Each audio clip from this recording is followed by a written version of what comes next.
दोस्तों, आज हम लोगों के बीच शारदा सिन्हा नहीं रहीं। अमर प्रेम की कहानी।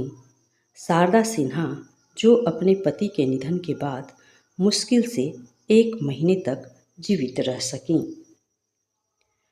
प्रसिद्ध भारतीय लोक गायिका और पद्म भूषण पुरस्कार विजेता शारदा सिन्हा का आज 5 नवंबर 2024 72 वर्ष की आयु में नई दिल्ली के एम्स में निधन हो गया, जहां उनका इलाज चल रहा था।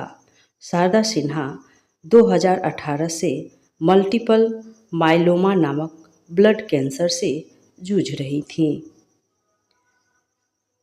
प्यार से बिहार कोकिला कहलाने वाली शारदा सिन्हा को उनके छठ गीतों और लोक संगीत, खासकर भोजपुरी, मैथिली और मगही में उनके विशाल योगदान के लिए जाना जाता है, जिसे व्यापक दर्शक तक पहुंचाने का श्रेय उन्हें जाता है।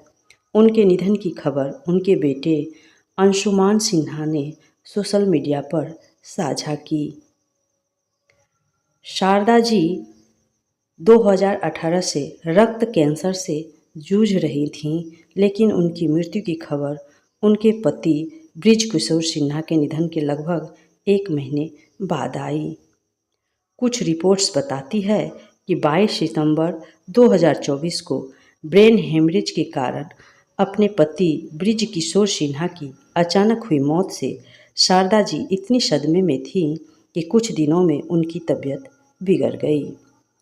अमर प्रेम की एक कहानी। शारदा सिन्हा और बृज किशोर सिन्हा की शादी को 54 साल हो गए थे, लेकिन मौत ने उन्हें अलग कर दिया। इस साल की शुरुआत में गायिका ने अपनी पति के साथ एक वीडियो सोशल मीडिया पर पोस्ट किया था, जिसमें उन्होंने अपने विवाहित जीवन को याद किया था।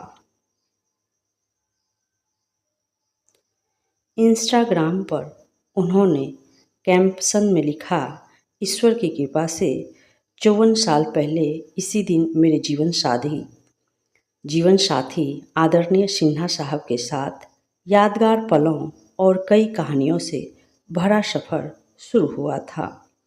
मुझे अपने जीवन की सबसे महत्वपूर्ण कहानियाँ देने और सबसे महत्वपूर्ण किरदार बनकर हमेशा मेरे साथ खड़े रहने के लिए आपको मेरा हार्दिक सम्मान।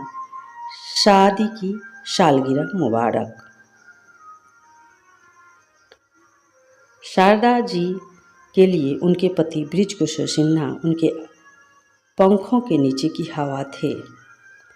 उनके प्यार और समर्थन से ही उन्होंने गायन के प्रति अपने जुनून को आगे बढ़ाया और जल्द ही प्रसिद्धि उनके पीछे पीछे चली गई। एक पुराने साक्षात्कार में शारदा सिन्हा ने एक बार खुलासा किया था कि कैसे उनकी सास ने उसे सार्वजनिक रूप से गाने से मना कर दिया था।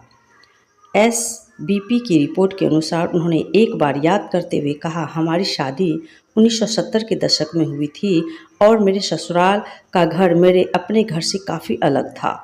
जबकि घर पर भजन गाना ठीक था, मेरे ससुराल की महिलाओं को सार्वजनिक रूप से गाने की अनुमति नहीं थी।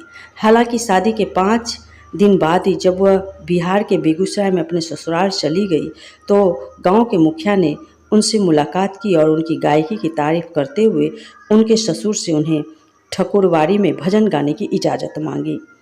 उनके ससुर ने इजाज़त तो दे दी, जबकि उनकी सास नाराज़ थी और तभी उनके पति बृज किशोर सिन्हा ने अपने सपनों का समर्थन किया और अपनी मां को उन्हें सार्वजनिक रूप से गाने की इजाज़त देने के लिए राजी किया। बाकी जैसा कि वे कहते हैं, इतिहास है, शारदा सिन्हा वर्षों में एक प्रसिद्ध लोक गायिका बन गई। हाल ही में 1 अक्टूबर 2024 को अपने दिवंगत पति को उनके जन्मदिन पर याद करते हुए उनकी दिल को छू लेने वाली पोस्ट ने उनके एक दूसरे के प्रति प्यार और सम्मान की झलक दिखाई। अपने दिवंगत पति बृज किशोर सिन्हा को याद करते हुए शारदा सिन्हा ने फेसबुक पर साझा किया था कि कैसे हर साल उनके जन्मदिन पर वह सुबह सुबह नाश्ते के तौर पर कुछ स्नैक्स के साथ 2 गुलाब लाकर उन्हें सरप्राइज़ देते थे। पिछले कुछ सालों में यह उनके लिए एक परंपरा सी बन गई थी, लेकिन अब जब वह हमारे बीच नहीं रहे तो शारदा सिन्हा ने सोशल मीडिया पर पोस्ट करके अपना दुख और क्षति व्यक्त की। बिहार की कोकिला शारदा सिन्हा अपने पति के निधन के बाद मुश्किल से 1 महीने तक जीवित रही। यह दर्शाता है कि पति पत्नी एक दूसरे से कितना प्यार करते थे और वह कितनी दुखी थी।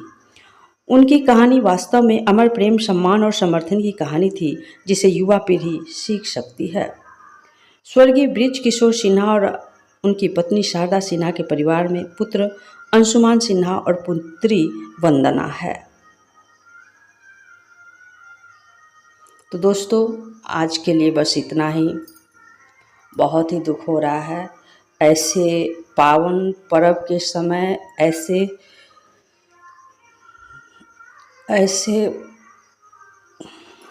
कलाकार का चले जाना हम लोग के बीच से एक सदमे के समान है। मैं बोल नहीं पा रही हूँ, लेकिन मुझे बहुत दुख है उनके जाने का। और बस इतना ही दोस्तों, आज मैं और कुछ नहीं बोल पाऊँगी। हमारा वीडियो देखिए और लाइक कीजिए, शेयर कीजिए।